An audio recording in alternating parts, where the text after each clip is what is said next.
उत्तरायण का पर्व जैसे जैसे नजदीक आ रहा है, वडोदरा के बाजारों में रौनक बढ़ती जा रही है। वैसे उत्तरायण केवल पतंग और मांझे का ही त्योहार नहीं है, बल्कि उत्तरायण के पर्व के दौरान खास तौर पर चिक्की और मुरमुरे के लड्डू काफी ज्यादा बिक्री के तहत होते हैं। दरअसल तिल की चिक्की, सिंग की चिक्की, मुरमुरे लड्डू, इन सभी चीजों की बनावट पहले से ही शुरू कर दी जाती है और इन तैयारियों में वडोदरा के व्यापारी भी काफी वक्त से जुटे हुए हैं। वडोदरा के कई इलाकों में स्थित छोटे बड़े कारखानों में सुबह से देर रात चिक्की बनाने का काम जारी है। शुद्ध तिल, देसी गुड़ और साथ ही ताजी सिंग से बनी चिक्की की मांग इस वक्त चरम पर है। तब आपको बता दें कि खाद्य सामग्री में दाम में इजाफा हुआ है, जिसकी वजह से चिक्की के दाम और मुरमुरे लड्डू के दाम में भी इजाफा देखा जा रहा है। लेकिन ग्राहकों की ओर से पहले से ही ऑर्डर देकर अपने हिसाब से इन चीज़ों को बनवाया जा रहा है।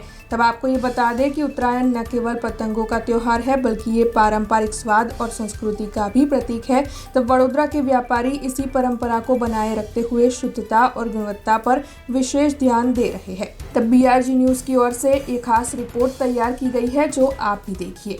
સારું ચાલે છે ચીકીનો વેપાર. થોડો ભાવમાં વધારો થયો છે ગોળમાં, પછી સિંગમાં અને મમરામાં, પણ આપણો વેપાર ચાલે છે. ભગવાનની દયાથી બધું શાંતિથી ચાલે છે. સારી રીતે બનાવીએ છીએ અને ધંધો સારી રીતે ચાલી રહ્યો છે. આ કરીબ અમે 15 દિવસથી પહેલાંથી બનાવવા લાગીએ છીએ ને 15-20 દિવસ પહેલાં બનાવીએ છીએ અને પછી ઉત્તરાયણના દિવસે બંધ થઈ જાય છે. ઉત્તરાયણ પછી થોડું ઘણું ચાલે છે. અમે મમરાના લાડુ બનાવીએ છીએ, સિંગની ચીક્કી બનાવીએ છીએ, તલના લાડુ છે, તલની સિંગની ચીક્કી છે, બધી આઈટમો બનાવીએ છીએ. સૌથી વધારે માંગ તો આપણે મમરાના લાડુ છે, સિંગની ચીક્કી છે.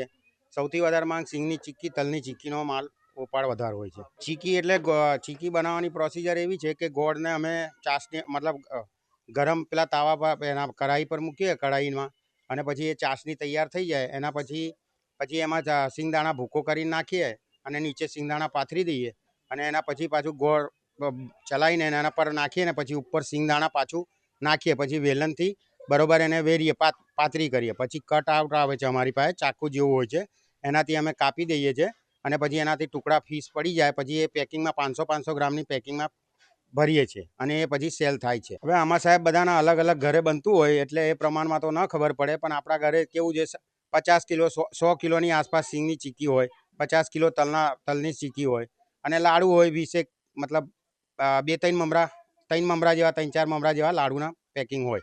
વેપારીઓની માંગ તો હોય છે, જે પ્રમાણમાં ચાલે છે. આગલા વર્ષે જે માંગ હતી એ પ્રમાણમાં જ માંગ છે ને પછી ભાવમાં થોડો વધારો થયો છે. જેમ કે મેં કીધું કે તલમાં થોડો વધારો થયો છે, ગોળમાં વધારો થયો છે અને મમરાના લાડુમાં વધારો થયો છે. થોડું પ્લાસ્ટિકમાં બી વધારો થયો છે પેકિંગમાં. બાકી જે ચાલે છે એ પ્રમાણમાં ચાલે જ છે માર્કેટ. અમારું એડ્રેસ છે ગાજરાવાડી गोमतीपुरा, पानी टाकी पासे, प्रफुल्ल पंड्यानी गली में। हमसे जुड़े रहने के लिए हमारे YouTube चैनल को सब्सक्राइब करें और नई वीडियो की नोटिफिकेशन के लिए बेल आइकॉन को दबाएं।